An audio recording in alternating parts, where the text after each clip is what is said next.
are able and willing to work to improve the socio-economic status of Ugandans as they learn a lot from your counsel, from your wisdom, from your experience in the emancipation of not only women, but fighting poverty. I take the honor, Excellency, to invite His Eminence, the Mufti of Uganda, Dr. Shaban Ramadhani Mubajje, to address you.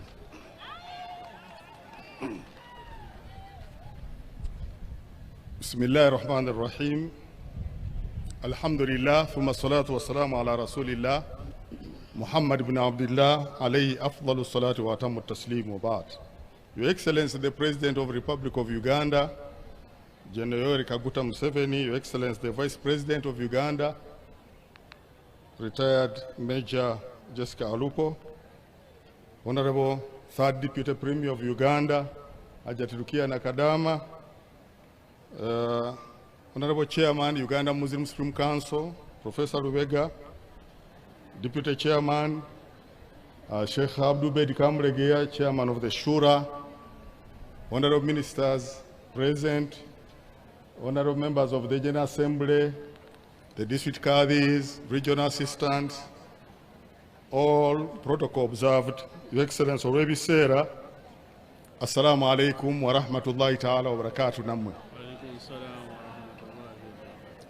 Your Excellency, ntegedde nti ebiseera olina bitono, mbadde ne speech naye nja kujjabulamu bintu bitono. Okusookera ddala, Your Excellency,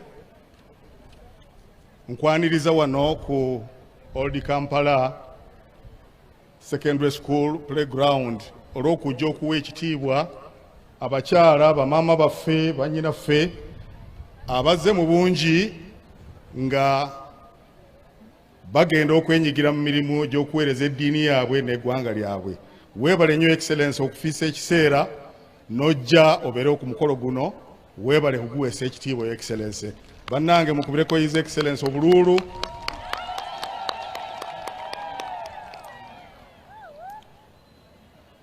Njagala okuyozaayoza, Your Excellency, okubeera nti olw'okusaba kwe tukusabira Mukama Katonda waweze emyaka 8 luno juzi egy'obuto, era nga tusuubira nti okyeyogera emyaka emirala egy'okubeera nga oyamba eggwanga lino okugenda mu maaso. Mukama Katonda akutukuumire.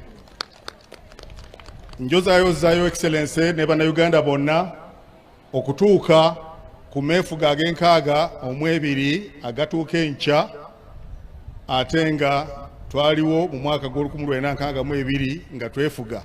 Ameefuga amatuufu ge gano ge tutandise okuyingiramu ng'omuzungu kyagamba nti independence. Tubadde mu dependence naye ogezezzaako okuleeta Uganda kati etandise okubeera independent. Mukama Katonda akwongere.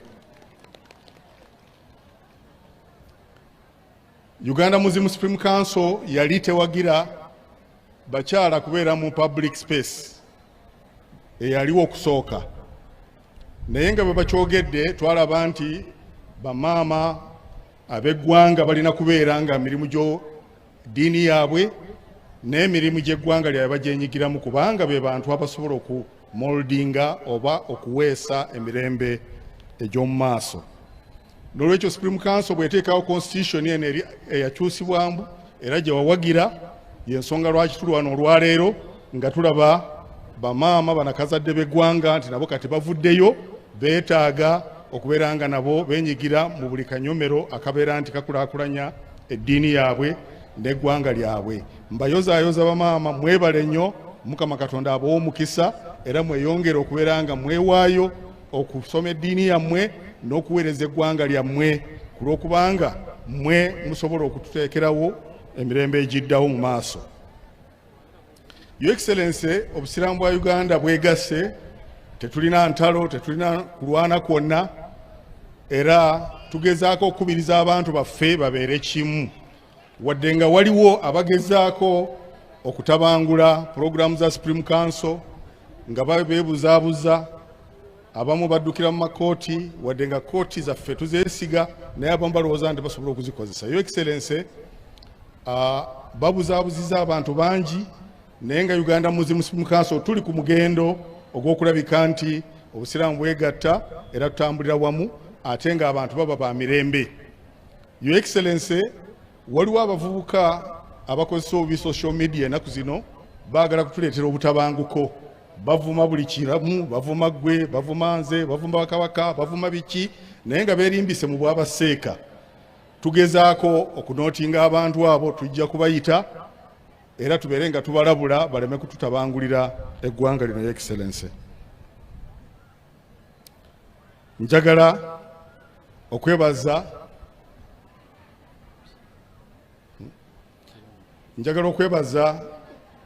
muganda waffe Faruku Kirunda olw'okukoordinatinga n'okubeera nti enteekateeka zino ze tulimu abaddemu n'omukono munene n'obuwagizi bw'amaanyi. Faruku Kirunda akola mu ofiisi yo, tumwebaza nnyo okukoordinatinga puroguramu zaffe. Mukama Katonda akuwa omukisa. Your Excellency, hijja ne umra nayo mpaji ya kutaano ey'obusiraamu naye eyingiddemu ebizibu ebyokubeera nti abantu buli muntu atandise kati okutwala abantu e Makka kiviiriddemu akavuyo k'amaanyi. Batwala abantu abatali banzikiriza ya busiraamu ne boonona emikolo, ne batwala abantu ne babanyagirayo ssente, ne batwala abantu abatali bannayuganda nga mu hijja eyawedde ne babeera nga bagenda e Makka okukola emivuyo n'okubeera nti bakolera ebikolobero. Uganda kati eri namba 2 ku Nigeria okubeera nti eri listed nti bantu beeyisa bubi, naye olw'ebibiina ebitonotono ebyo ebitwala abantu. Luno juzi bakwatidde abantu abamu e Makka nga bakazi si basiraamu naye nga basitudde enjaga bagitwala Madiina. Ekyo kintu kiwaliriza Uganda Muslim Supreme Council, Your Excellency, esitukiddemu okukolagana n'ebitongole byekikwatako ebyokwerinda n'ebyensonga z'omunda n'okubeera nga tukolagana ne missions wano n'ebweru era ne ofiisi yotusaba etuwa obuwagizi okutereeza ensonga ezo insha Allahu taala nga Katonda ayagadde. Your Excellency, abakyala boogedde ebintu bingi, sijja kukusaba kirala kyonna wabula bye bakusabye ne bye bakugambye mbiwagira n'osekuwagira nti bakwatireko ku lw'okubanga bagenda okutandika obulamu obupya obw'okweyimirizaawo. Nga mmaliriza Your Excellency, nkwebaza nti wakkiriza mu myaka 50 nga tujaguza Supreme Council okubeera nti obeerawo naffe. Tugenda kuweza emyaka 52 nga Supreme Council etondeddwa. Ekitaatusobozesa kukola mu kiseera kya COVID n'olwekyo tugenda kujaguza myaka gyaffe 50 nga 12 December. Waliwo bamufuti bangi abajja okuva mu mawanga g'ebweru, ba ministers okuva mu mawanga g'obusiraamu ne Secretary General wa World Muslim League. Tusuubira nti ajja kutweyungako n'abasomi abasiraamu. Tusaba Your Excellency okutuwagira era n'okubeera nga omukolo ogwo nga bwe wakkiriza gugende mu maaso nga 12 December era abasiraamu tubayita mujje mu bungi. Saawa eno tulina kye tuyinza okujaguza naye emyaka egiyiseeko emabega tetulina kye tujaguza nga Supreme Council. Buli muntu atuddewo n'asobola okukyusa eriiso n'atunula wali n'olaba ndi kati waliwo kye tusobola okujaguza kubanga Supreme Council si eri era emmoto yaffe egamba tuli ku kipya. Supreme Council kati mpya era kano kasozi Your Excellency kakati tuyinza okukakyusa ne kabeera Kampala mupya naye si Kampala mukadde kuba tewali kikadde awo. Wetwogerera amaduuka awo gazimbiddwa nga gasobola okuyamba omuzigiti ogwo okubeera nti guba service buli mwezi. Tubadde tusasula milioni 20, amasannyalaze milioni 7, amazzi milioni nga 6 n'okuyonja.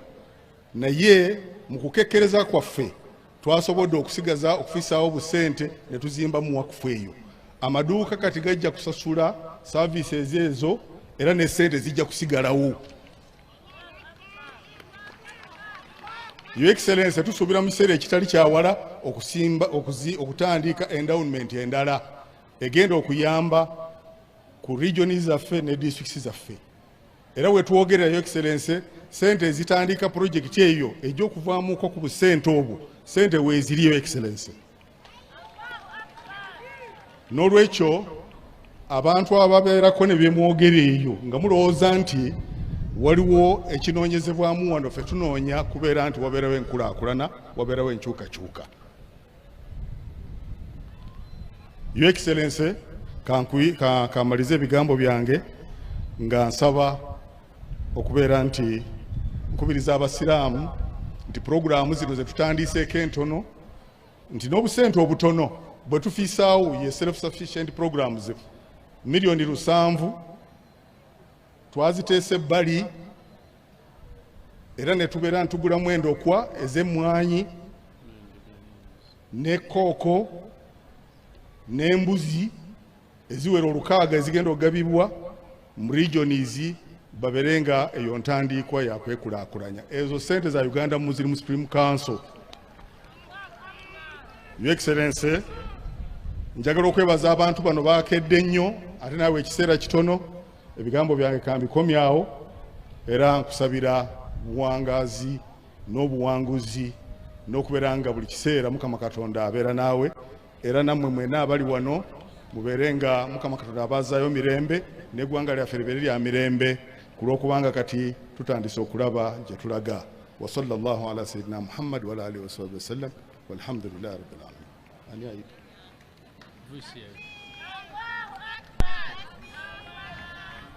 Thank you very much, Your Eminence, the Mufti of Uganda.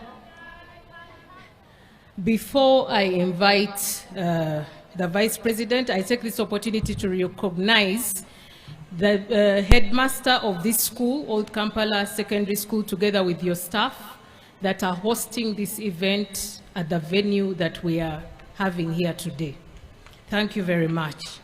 I now take this opportunity to invite the Vice President of the Republic of Uganda, retired Major Jessica Alupo, to invite our guest of honor, the President of the Republic of Uganda.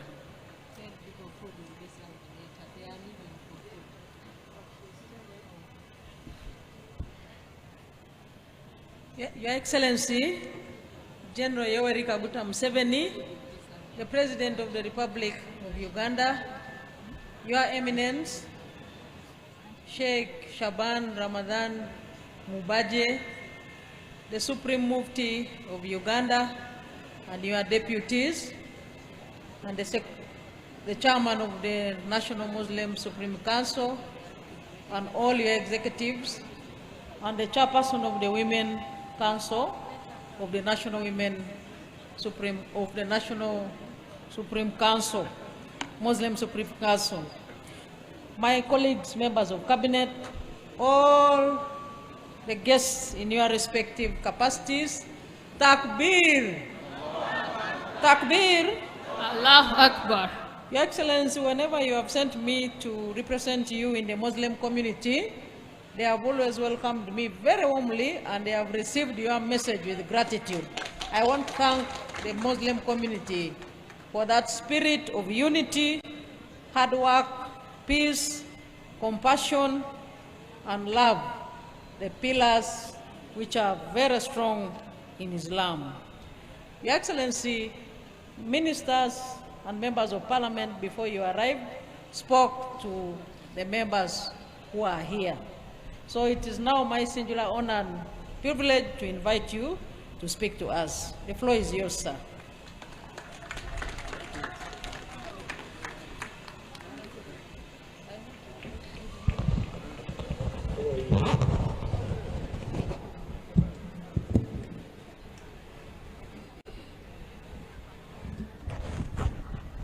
Excellency the Vice President, wabewa ankyusiza mu Luganda. Ani amanyi Oluganda zawedde Oluganda lumutawanya. Somebody who can translate in Luganda.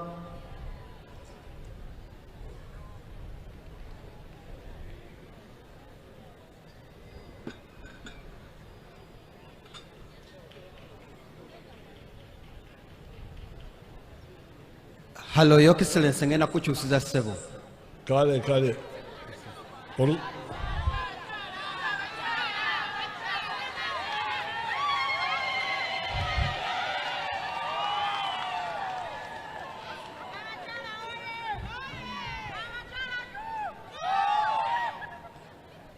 Her Excellency the Vice President,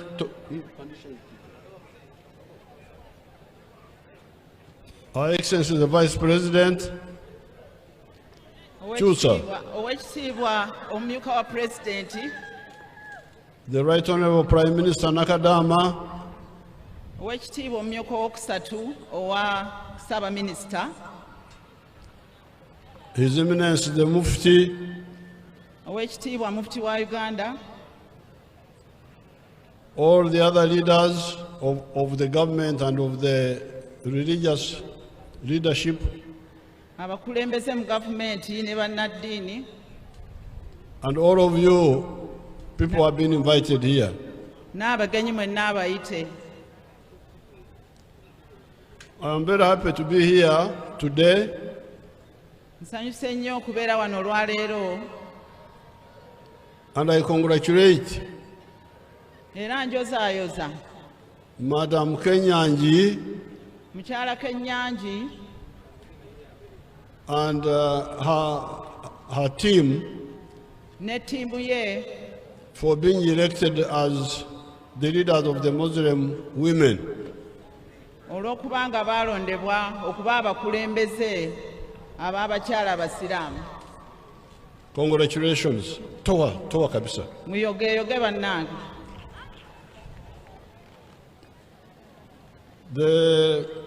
But before I talk about the council, Naye nga sinnayogera ku kakiiko ako, I want to thank God. njagala okwebaza Mukama Katonda. Towa kabisa wewe. Towa kabisa. I want to thank God for how He can use simple people Njagala okwebaza Katonda olw'engeri gy'akozesa abantu mu ngeri ey'okusa ennyangu, abantu aba bulijjo abantu aba bulijjo, to do things which last long. okukola ebintu ebiwangaazi. When I come here and I see this mosque, Bwe nzija wano ne ndaba omuzikiti ogwo, I feel very happy. mpulira essanyu.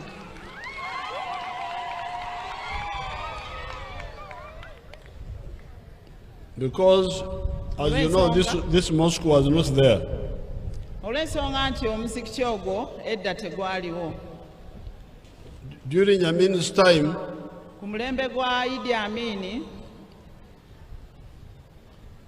the people who were in charge had got money from Saudi Arabia abantu abaali mu buyinza baali baafuna ssente okuva e Saudi Arabia to build a mosque, okusimba omuzikiti ogwo. but they had not done so. They had built a crooked structure which had a crooked tower. Tebaasobola kuzimba muzikiti, wabula baazimbe ekintuntu ekitalina shape. Now, the Muslim leaders kept telling me about the mosque. Abakulembeze b'Obusiraamu baagenda mu maaso nga bambuulira ku nsonga z'omuzikiti ogwo okuzimba. Until I talked with Muammar Gaddafi, Okutuusa lwe nayogera n'omugenzi Muammar Gaddafi, and he agreed to build the mosque. n'akkiriza okuzimba omuzikiti ogwo. And the mosque is now here. Era omuzikiti kati weeguli guugwo. And the other structures which you heard the Mufti talking about, the shops and so on. Kuliko n'ebizimbe ebirala ng'amaduuka nga Mufti bw'agambye. So I'm very happy to know that our simple efforts resulted in something permanent like this. Kale ndi musanyufu olw'okulaba nti amaanyi agataali mangi ge twateekamu twajjamu ekintu eky'obuwangaazi ekifaanana bwe kityo. Then you have King Fahad Plaza Tulina n'ekizimbe ekirala ekya King Fahad Plaza in town there. wali mu kibuga. Again, I talked to somebody, I think it was Saudi Arabia, Era nayogera n'omuntu alabika Saudi Arabia, how to support the Islamic University of Mbale. Ngeri ki gy'asobola okuyamba okuwagira ettendekero ly'Obusiraamu ery'Embale. And they gave me $7 million, which was used to build that King Fahd Plaza. Era ne bampa obukadde 7 obwa $, era twabukozesa okusimba King Fahd Plaza. And that has been helping the University of Mbale. Era ekizimbe ekyo kiyamba nnyo okuddukanya University y'e Mbale. Then the Mbale University itself. Ne University yennyini, Some of the people had rejected the idea of an Islamic university. abantu abamu baali tebakkiriza kirowoozo kya kugulawo ttendekero lya Busiraamu. I said, why? Ne ŋŋamba lwaki? They said they are trying to make us an Islamic country. Bo ne bagamba nti batya nnyo nti kubanga bagezaako okufuula aba Uganda nsi ya Basiraamu bokka. I said, no, some of our people are Muslims. Ne mbagamba nedda, abantu baffe abamu Bayisiraamu. There is no harm in having something Islamic because some of our people are Muslims. Tekirina kizibu kyonna okuba n'ettendekero kubanga tulina abantu Abasiraamu. I therefore gave Nkoma SS, a government school, N'olwekyo ne mpaayo essomero lya Nkoma Secondary School eryali erya gavumenti, I gave it to them. ne ndiwa ettendekero eryo. And they started that university with that school. Era ne batandika okuzimba yunivasite eyo. Now, these days, wherever I go, I found so many young people who have graduated from that university. Era buli wendaga nsanga nnyo abantu abaafuluma okuva mu ttendekero eryo. Your Excellency, nange mwe nayita. Oh, very good. So, I'm very happy to see that simple efforts can result into things which last long. N'olwekyo ndi musanyufu okulaba nti amaanyi ge tulaba nga amatono ge tuteeka mu bintu bivaamu ate ebintu ebyenkalakkalira. Again, I am happy Era ndi musanyufu to see that the thinking of the NRM okulaba nti endowooza y'NRM is spreading now to all of you. kati emaze okwanja nebuna eri buli omu mu mmwe. Takbir. You know, the 1979, Mujjukira omwaka 1979 when we were fighting Idi Amin, bwe twali tulwanyisa Idi Amin, when we entered Uganda, bwe twayingira mu Uganda, we recruited many young people. twawandiisa abantu bangi abavubuka abato, including girls, nga mulimu n'abawala, to join the army.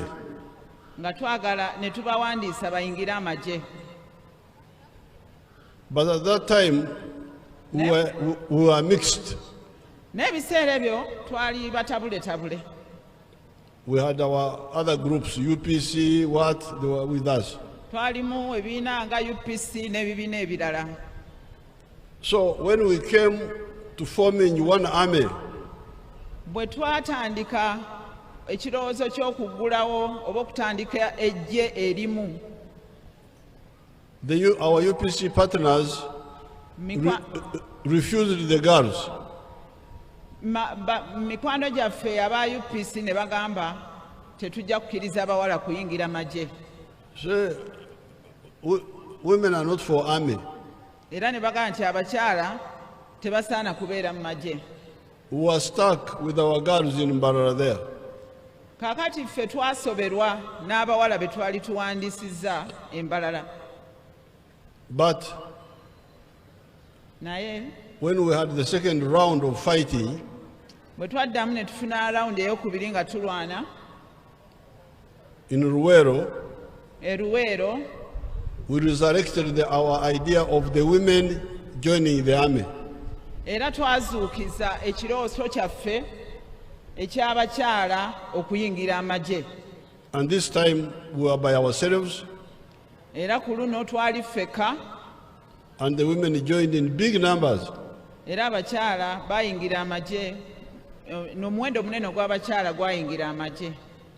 When we captured power, Bwe twakwata obuyinza, they joined the National Army for the first time. omulundi ogusookera ddala abakyala bayingira mu ggye ly'eggwanga. Ate abakyala abo munange bakuba Sabbawa. And these women can shoot terribly. Kubanga omukyala ayinza kuyisa ewuzi mu mpiso. Because a woman can get a thread and passes it through the hole of a needle. Which men cannot easily do. Abasajja kye batasobola kukola. So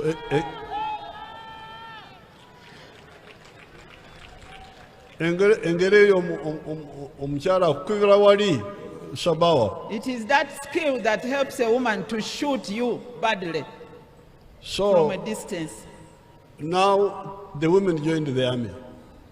Era ne bayingira amagye. Of course, in the bush, all the RCs, all the RCs, we are calling them RCs, there was a women seat, all of them. Era bwe twali mu nsiko obukulembeze obw'ebyalo twali twateekako ekifo ky'abakyala. Out of the 9, one was for the youth, one was for the women, and so on. Ku bukiiko bantu 9, omu entebe emu yali ya mukyala, endala yali ya muvubuka. Now, when we came to Parliament, Bwe ne tujja mu palamenti, we created the special seats for the women twateekawo ekifo ekyenjawulo eky'abakyala and other groups, n'abalala groups endala marginalized groups. abaali balekedde ebbali.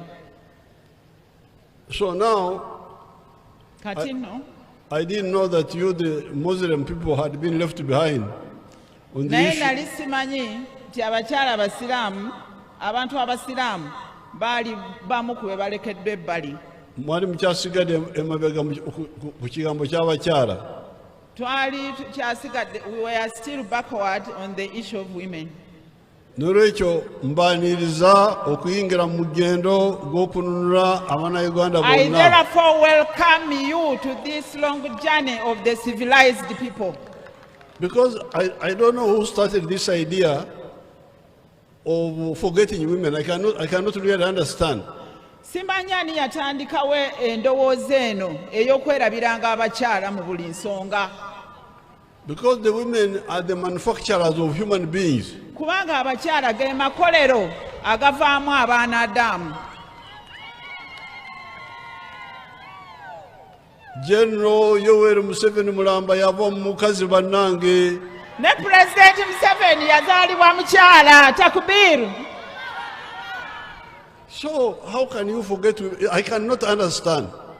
Sitegeera lwaki kiri bwe kityo.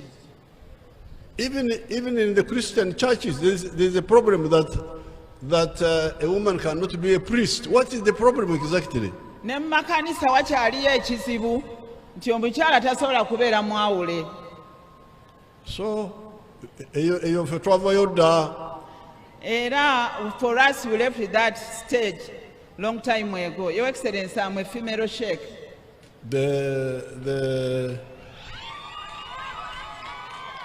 Oh, you are a sheikh? I'm a female sheikh, Your Excellency, with a master's degree. Who is this one? Namakula. Namakula from Mende. Namakula mwara wange. Yes, sir. Owe Mende. Yes, sir. Abasilamu baffe waliwo batya Mende. Abasilamu bakutumidde ssebo. Very good. Naam. So, N'olwekyo I really want to congratulate you getting out of that I don't know, I don't want to use strong words, but it's a wrong way.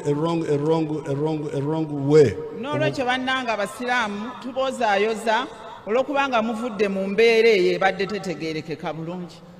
That the women are 51% of the whole population. abakyala bali 51 ku buli 100. So how can you forget 51%? For whom are you working now? Kakati bw'oneerabira 51 ku buli 100 onaaba okola n'ani? It's not, it's really blindness. Obwo buba buzibe bwennyini.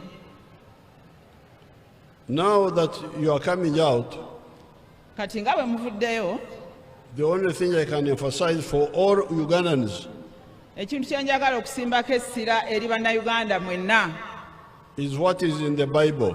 kye kiri mu Bayibuli. There is where they talk of the talents. Waliwo boogerera ku bitone.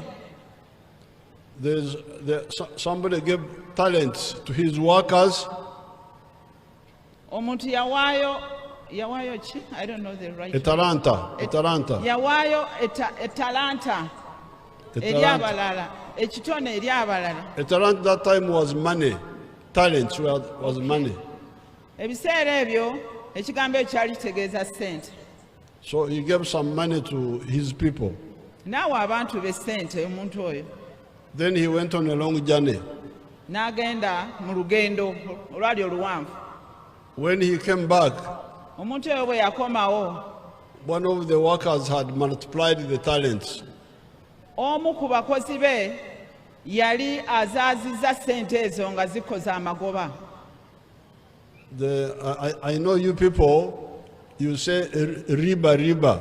Mmanyi Abasilamu mwogera nnyo ekigambo riba. Naye ebiseera bino nange nafuukako sheikh. Ebiseera bino, nowadays I'm also becoming partly a sheikh. Because people were refusing my money of PDM that it has got riba.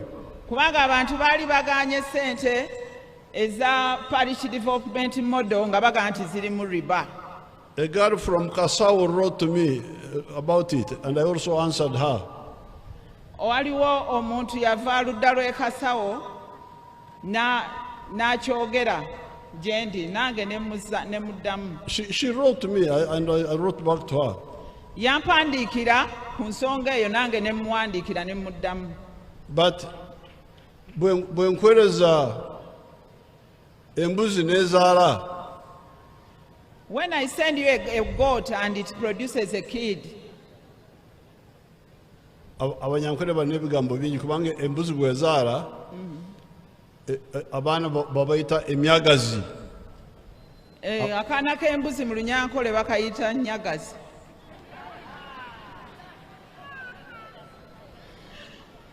Kati embuzi bw'ezaala emyagazi ogamba nti eyo riba. If a goat produces a kid, do we consider that to be riba? Kuzaaza to multiply. Na bwe kityo okuzaaza kitegeeza okubisaamu ekintu ky'okuumidde ebbanga ng'okikozesa. So therefore, N'olwekyo I would want to encourage. Now, the other man who went on a journey and one of his workers multiplied the talents, he was happy with him. bwe yakomawo oli omwami yali agenze mu lugendo yali musanyufu nnyo, noono omukozi we eyafuna amagoba mu ssente ze yali amulekedde Eyazaazamu bw'okozesa amagoba. n'azizaazaamu. Bas. Now there is another one who just kept what he was given. Oli omukozi owookubiri ye ssente ze baamulekera yazikuuma bukuumi n'azitereka. The master was not happy with him Era ono boosi bwe yakomawo teyali musanyufu n'akamu. and took away the talent from him and gave it to the one who had multiplied the talents. N'addira ssente ono ze yali aterese n'azimuggyako n'azongera oli eyasobola okuzizaaza. Therefore, all of us are given talents. N'olwekyo ffenna tuweebwa entandikwa oba ekitone kya ssente. Ebitone, entandikwa, Oh yes. which we should always use to kuzaazamu. Era ebintu bino tuteekwa buteekwa obikozesa tubizaazeemu ebirala. Therefore, now the government is sending support to you in all those villages. Era kati gavumenti eweereza obuwagizi bwa ssente mu buli parish oba mu buli kyalo. Each parish is getting money. Buli kyalo kifuna ssente. Buli muruka. Buli muruka gufuna ssente. And then each constituency is getting money over Myoga. Ate buli constituency efuna ssente eziri mu ttuluba ly'Emiyoga. And I'm beginning to get testimonies that they are doing very well. Era tutandise okufuna obujulizi nti ddala ddala abantu bano bakola bulungi. So therefore, N'olw'ensonga eyo, and we are going to put more money. era tugenda kuteeka ssente ezisingawo awo. We are now sending 100 million per parish. Tuweereza miliyoni obukadde 10 buli muluka. But in time we are going to send more money. Era gye bujjako awo tujja kwongeramu ssente mu miruka egyo. Mukitegeera bannange? Therefore, the worry by Namyaro, N'olwekyo obweraliikirivu bwa Hajjati Namyalo, for those Hajjats, number 3, number 4, don't worry if obukwatagana ne bajja be owookusatu n'owookuna, they can get support from the circles of the parish and do what they want to do. abo bahajjati bajja kuba bafuna ssente okuva mu saakoozi ezo bazizaazeemu mu ngeri yonna gye banaasobola. With time, we are going to build very powerful parish-based banks for our people. Era gye bujjako awo tujja kuba tusobola okuzimba ebbanka ey'amaanyi ng'eri ku kyalo okwo oba ku muluka. So really, if you want to work, you will not. You are suffering now because of the money lenders and all those liars, but we shall get rid of those with our own, more or less no interest money. Era kati abantu babonaabona nnyo ne bano ba money lenders abaazika ssente, naye tugenda kuba nga tubivaamu ebyo tubawe ssente ezitaliiko interest. Takbir. Because kubanga the money we are giving you now, ssente kati ze tubawa, we are saying if we give you 1 million, nti bwe tubawa miliyoni emu, you pay back 1,060,000. okomyawo akakadde kamu n'emitwalo 600 ng'osasula After 2 years. oluvannyuma lw'emyaka 2. And the reason we put 60,000, ensonga lwaki tuteekako emitwalo 600 egyo, is because there's what they call inflation. olw'okubanga wabeerawo ekintu kye bayita okuwanika emiwendo, okwewanika kw'emiwendo. Emiwendo y'ebintu ekyuka. Emiwendo z'ebintu zikyuka.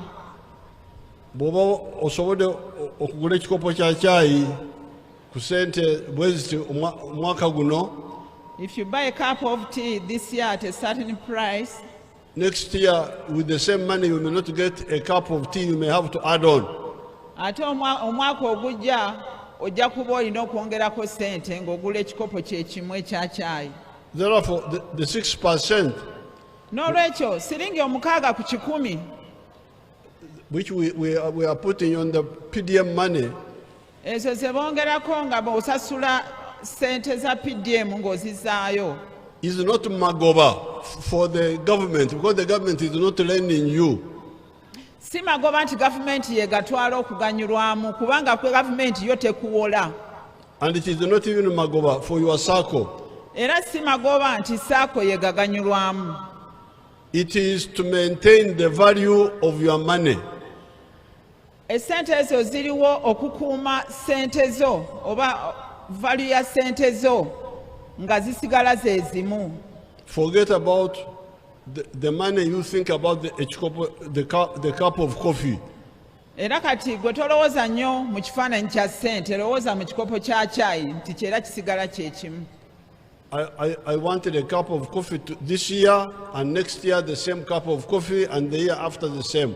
Era gwe weegambe nti omwaka guno neetaaga ekikopo kya kaawa, n'omwaka ogujja n'omwaka oguddako. That's really the issue. It's not the money. Eyo y'ensonga yennyini, so si ssente. So let's conclude. Katumalirize. I will contribute 2 billion shillings for the circle of the. Ngenda kuteeka obuwumbi 2 mu saakoozi z'abakyala abasiraamu. But I will mobilize 1 billion now and 1 billion in July next year. Kati ngenda kubawa akawumbi kamu, akawumbi akookubiri nja kukabawa mu mwezi ogw'omusanvu ogw'omwaka ogujja. And finally, Nga mmaliriza, Kenyanji was talking about the transport. Kenyanji abadde ayogera ku ntambula. I will discuss with her on the phone. She will tell me what type of transport and I will see what I can do.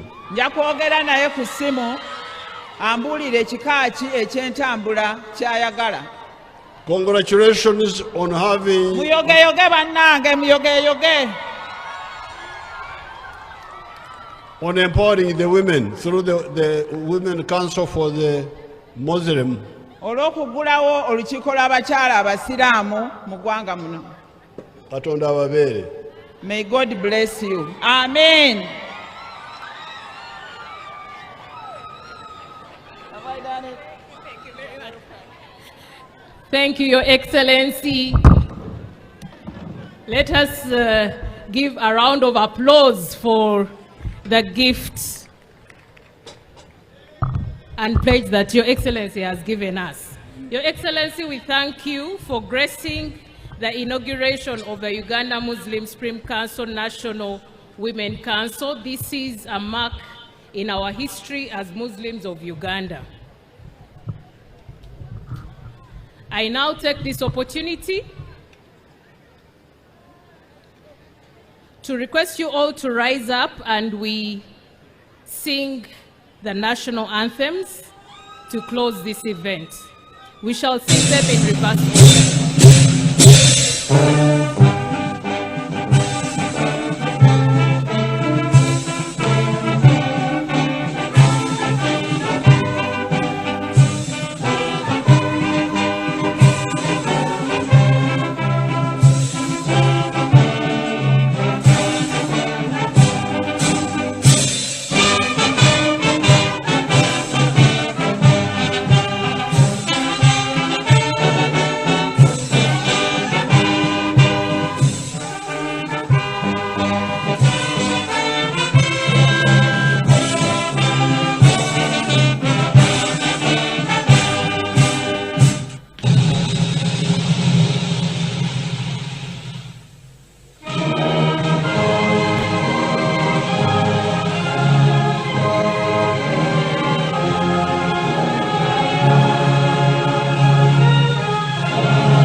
Thank you very much. We shall now see off the President, and I also take this opportunity to wish you all a happy Independence Day tomorrow.